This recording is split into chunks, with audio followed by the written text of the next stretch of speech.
আজকে আমরা যার বক্তব্য শুনতে এসেছি বিশ্বের সর্বশ্রেষ্ঠ জনপ্রিয় নেতা 140 কোটি ভারতবাসীর আস্থার প্রতীক যশস্বী প্রধানমন্ত্রী নরেন্দ্র মোদীজি।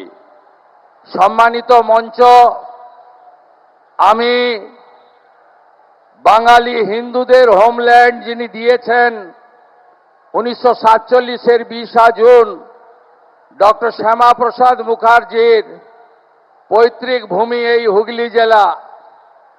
এই হুগলি জেলার কাছেই মহাদেব, বাবা তারকেশ্বর ধাম এবং জগদ্ধাত্রী মায়ের পুজোর বিখ্যাত হুগলি জেলায় আমি মাননীয় প্রধানমন্ত্রীকে স্বাগত জানাই। আজকে আমরা বেশি বলবো না, উনার কথাই শুনব। ভারতবর্ষের সুসন্তান প্রয়াত রতন টাটাজি এখানে যখন কারখানাটা জোর করে তুলে দেওয়া হলো সেদিন বলেছিলেন, আমি ব্যাড এমকে ছেড়ে গুড এমের কাছে চলে গেলাম। সেই দিন গুজরাটের মুখ্যমন্ত্রী ছিলেন আজকের আমাদের লোকপ্রিয় প্রধানমন্ত্রী। অর্থাৎ আমরা সবাই আজকে গুড এমের বক্তব্যই শুনব। আমি কথা আর বাড়াতে চাই না। আমাদের সকলের নেতার নাম কি? আমাদের সকলের নেতার নাম কি? আমাদের প্রতীক কি?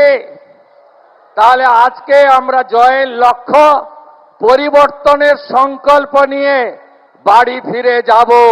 হর হর হর হর হর হর ওরে বাবা ত্রিশূলধারী, বন্দে মাতরম।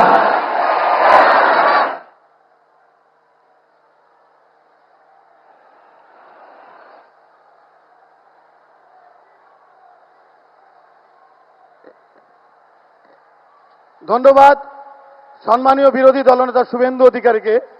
এখন আপনাদের সামনে বক্তব্য রাখবেন সুবক্তা, পশ্চিমবঙ্গে এই মুহূর্তে বক্তার যার ফুলঝুরি আপনারা শোনেন সর্বত্র, যাকে আপনারা পাথেয় করেন বক্তব্যের জন্য, আমাদের সেই সম্মানীয় রাজ্যসভার সাংসদ, সম্মানীয় রাজ্য সভাপতি শ্রমিক ভট্টাচার্য মহাশয় এখন বক্তব্য দিতে আসবেন।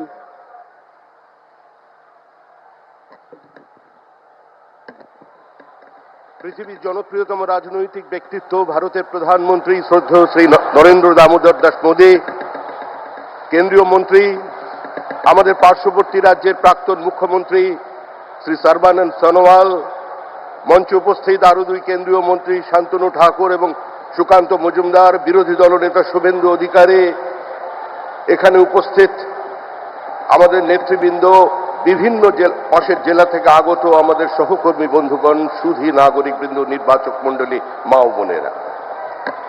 দেখুন, শিল্পের বদ্ধভূমিতে দাঁড়িয়ে আমাদের প্রধানমন্ত্রী নরেন্দ্র মোদী আপনাদের কাছে এসেছেন শিল্পায়নের বার্তা দিতে।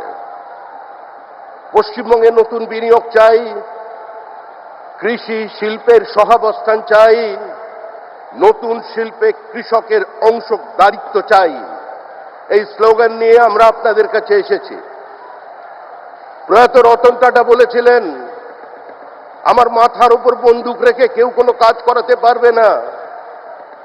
আসলে আমাদের যিনি মুখ্যমন্ত্রী বা তৃণমূল কংগ্রেস, রতন টাটার মাথায় শুধু বন্দুক রাখেননি, গোটা পশ্চিমবঙ্গ তথা ভারতবর্ষের শিল্প ব্যবস্থার মাথার উপরে বন্দুক রেখে দিয়েছিলেন।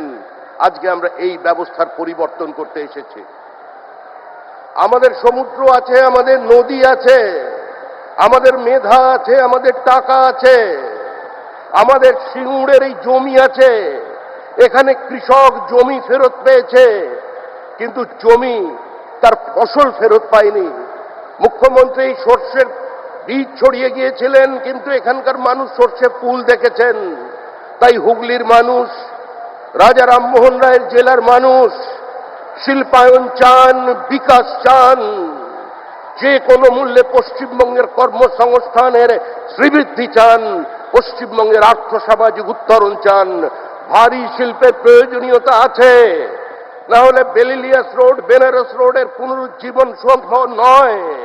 হুগলি জেলায়, হাওড়া জেলায় নতুন করে শিল্পের সম্ভাবনা তৈরি করা সম্ভব নয়।